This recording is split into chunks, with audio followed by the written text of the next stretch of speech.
오늘 아침 하나님께서 우리에게 주시는 말씀은 창세기 3장 14절로 15절까지의 말씀입니다. 창세기 3장 14절, 15절 말씀. 우리 같은 마음으로 14절, 15절 말씀 함께 봉독토록 합니다. 여호와 하나님이 뱀에게 이르시되 네가 이렇게 하였으니 네가 모든 육축과 들의 모든 짐승보다 더욱 저주를 받아 배로 다니며 종신토록 흙을 먹을지니라.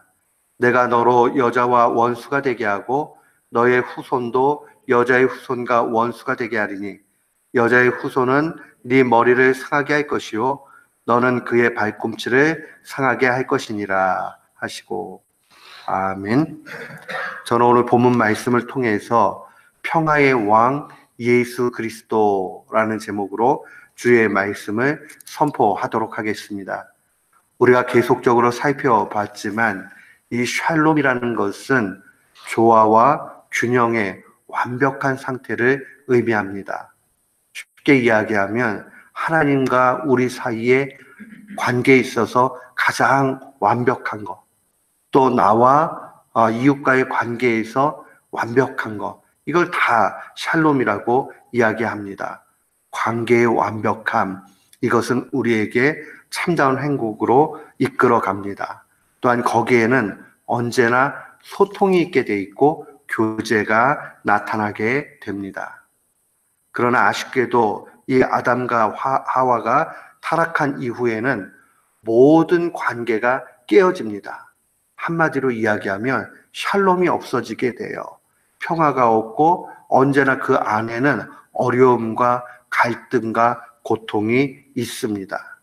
심지어는 그 하나님과 완벽했던 그 관계에서 나오는 아름다운 교제 역시도 손상을 크게 입게 됩니다.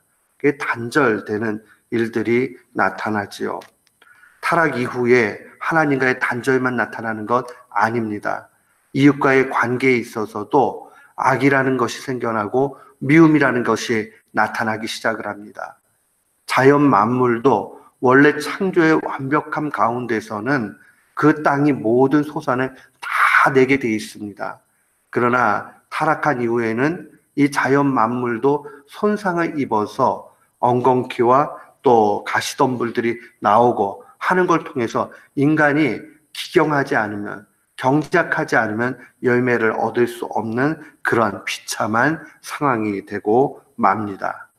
하나님의 말씀 우리에게 인간이 왜 불행하냐라고 얘기할 때 복잡하게 이야기하지 않습니다. 단 한 가지, 죄 때문에 불행하다라고 이야기합니다. 죄는 샬롬, 화평을 깨어버립니다. 죄의 문제가 해결되지 않고는 샬롬이 나타나지도 않을 뿐더러 죄의 문제가 해결되지 않고서는 결단코 인간은 행복할 수 없습니다.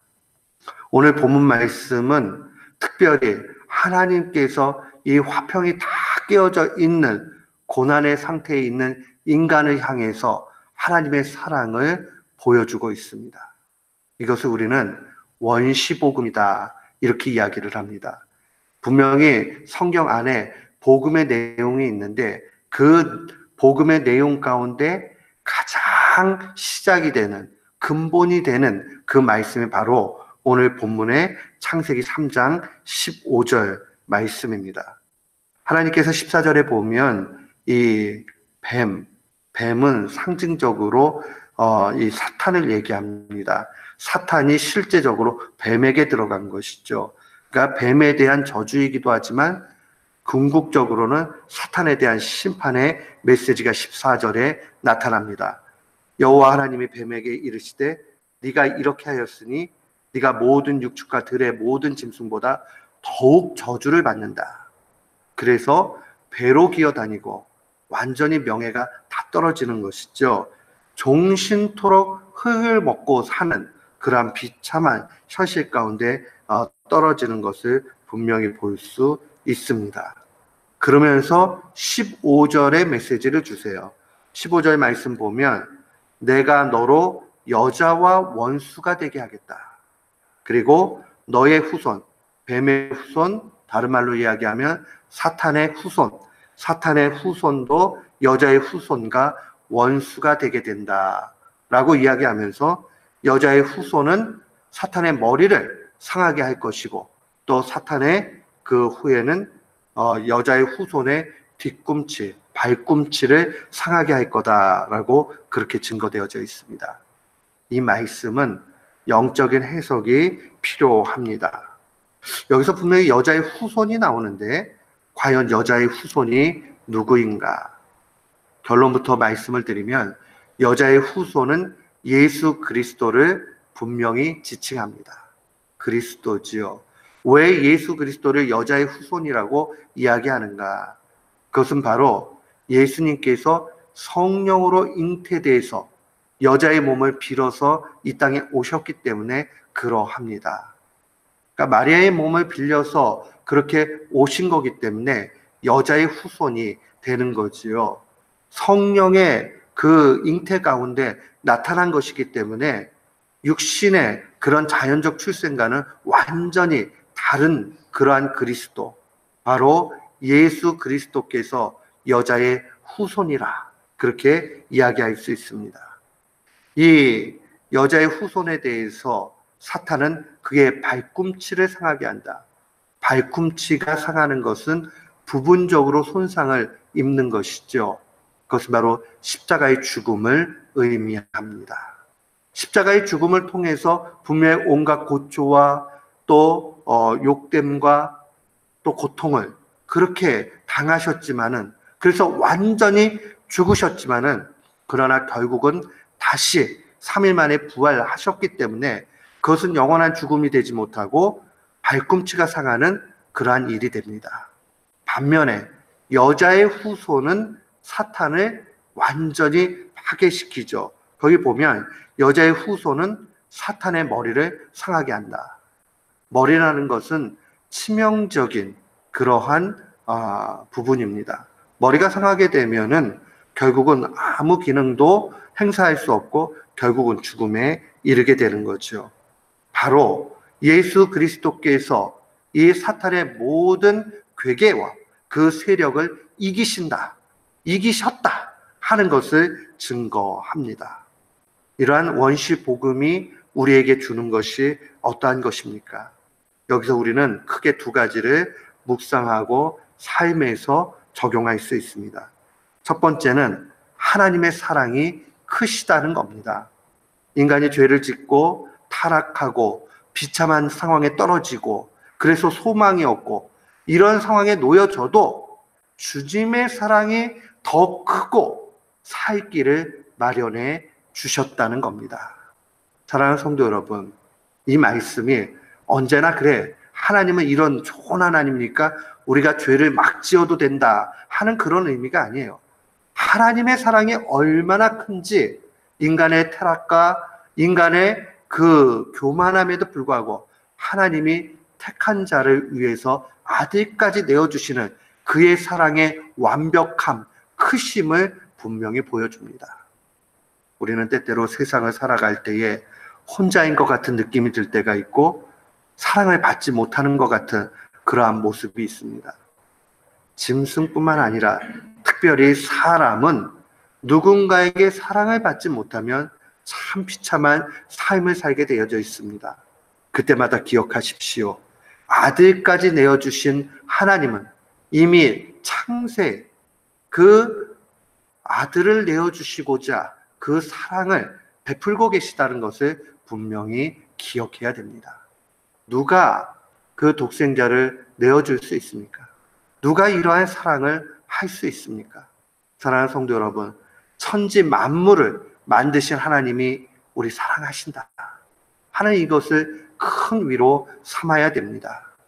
세상에서는 배반이라는 것도 있어요. 세상 살다 보면 분명히 내 마음과 다르는 그러한 상황 놓여질 수 있습니다. 그러나 우리 하나님께서는 사랑으로 한결같은 마음으로 그의 독자까지 내어주시는 은혜를 우리에게 베풀어 주셨다 하는 것 기억하면서 날마다 사랑 중에 살아가는 우리 모두가 되기를 축원합니다. 아멘. 두 번째로 우리가 기억해야 되는 것은 바로 영원한 승리가 보장되었다는 겁니다. 오늘 분명히 말씀하지요. 여자의 후손이 네 머리를 상하게 한다. 이것이 역사적으로 완전히 일어난 것은 예수 그리스도의 십자가의 죽으심과 부활 가운데서 이 모든 일들이 나타나게 됩니다.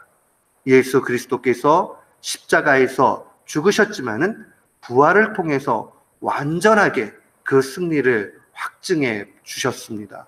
따라서 십자가를 보는 사람, 십자가를 믿는 사람, 예수 그리스도의 부활을 믿는 신자에게는 동일하게 이러한 역사가 있는 줄을 믿습니다. 사도는 고린도후서 4장 14절에 이렇게 증거합니다. 주 예수를 다시 살리신 이가 예수와 함께 우리도 다시 살리사 너희와 함께 그 앞에 서게 하실 줄을 아노라. 예수 그리스도를 부활시키신 하나님께서 우리도 부활시키신다는 겁니다. 그리고 궁극적으로 하나님 앞에 서게 인도해 주신다는 겁니다. 영원한 천국으로 이끌어 주시는 것이죠. 그렇다면 영원한 천국으로 이끌음을 받는 우리는 이 땅 가운데서는 이 부활의 메시지가 아무런 의미가 없는가? 그것이 아닙니다.